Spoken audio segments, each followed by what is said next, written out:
नमस्कार मित्रांनो.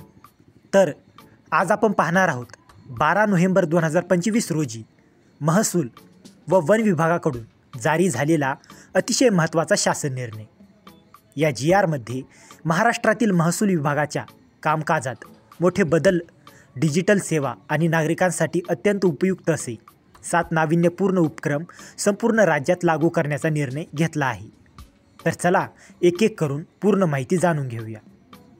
तर हा GR का काढण्यात आला? तर महाराष्ट्र शासनाने राज्यातील प्रशासन अधिक पारदर्शक, जलद आणि नागरिकाभिमुख करण्यासाठी विभागीय आयुक्तांच्या अध्यक्षतेखाली 6 समित्या तयार केल्या होत्या. यातील समिती क्रमांक 3ने एकूण 12 उपक्रम सुचवले होते. त्यापैकी महसूल विभागाशी संबंधित 7 उपक्रम संपूर्ण राज्यात लागू करण्याचा निर्णय या GRमध्ये घेण्यात आला आहे. तर राज्यभर लागू होणारे 7 उपक्रम पाहूयात. नंबर 1, सेवादूत प्रकल्प. सेवादूत म्हणजे शासकीय सेवा घराबाहेर न पडता घरपोच मिळवण्याची सुविधा. त्यामध्ये नागरिक घरबसल्या ॲप किंवा वेब पोर्टलवरून अपॉइंटमेंट बुक करतात. नंतर व्हीएलई किंवा कॉल सेंटर प्रतिनिधी घरी येऊन कागदपत्रांची प्रक्रिया करतो. नंतर सेवा पूर्ण झाल्यावर दाखला किंवा प्रमाणपत्र घरपोच. आणि वरिष्ठ नागरिक, दिव्यांग, ग्रामीण भागातील लोकांसाठी अत्यंत उपयुक्त. नंतर नंबर 2, नजूल जमीन वर्ग 2 ते वर्ग 1 रूपांतर. नजूल व वर्ग 2 जमिनींची प्रक्रिया आता पूर्णपणे ऑनलाईन. त्यामध्ये जमीन वर्ग 1 रूपांतरण, नंतर NOC, नंतर विभाजन, नंतर हक्क हस्तांतरण आणि भाडेपट्टा नूतनीकरण हे सर्व आता एका पोर्टलद्वारे. नागरिकांची दवंडी, वळंबा, कागदी प्रक्रियेचा त्रास पूर्णपणे कमी. Number 3, Mahasampark chatbot plus call centre. महसूल विभागाशी संवाद एका फोनवर.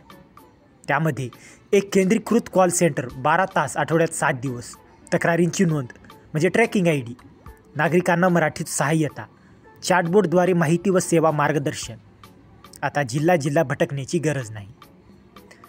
नंबर 4, प्रत्यय EQJ कोड्स 2.0. महसूल न्यायालयीन प्रक्रियेचे पूर्ण आधुनिकीकरण. त्यामध्ये ऑनलाईन अपील व रिव्हिजन, नंतर प्रकरणांची सद्यस्थिती एका क्लिकवर, नंतर आदेश डाउनलोड, नंतर अगदी सुनावणीही ऑनलाईन पाहता येणार आणि वेळ व प्रवासाची मोठी बचत.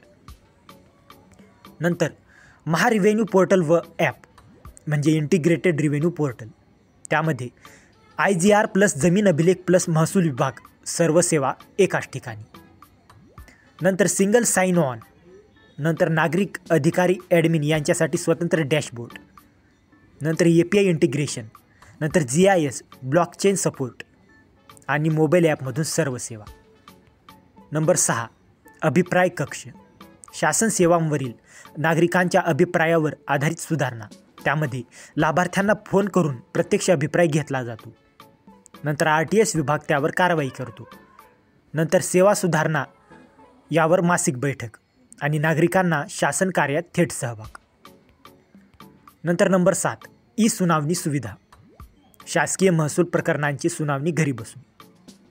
त्यामध्ये नंबर 1, व्हिडिओ कॉन्फरन्सद्वारे सुनावणी. नंबर 2, प्रत्येक तहसील कार्यालयात हिअरिंग क्युबिकल्स. नंबर 3, पुरावे अपलोड करायला सहकार्य.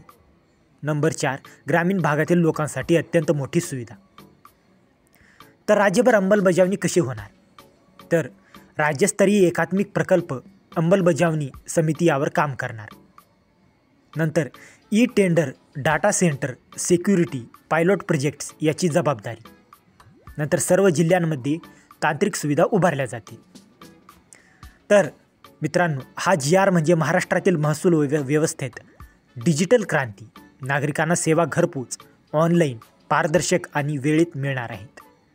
तर मित्रांनो, याबाबत तुमचे मत काय आहे ते कमेंटमध्ये नक्की सांगा. जर तुम्हाला हा व्हिडिओ उपयुक्त वाटला असेल तर व्हिडिओला लाईक करा, शेअर करा आणि असेच शासनाची नवीन GRची माहिती पाहण्यासाठी आपल्या चॅनलला सबस्क्राईब करा. तर मित्रांनो, भेटूया अशाच एका माहितीच्या पुढच्या व्हिडिओमध्ये. जय हिंद, जय महाराष्ट्र.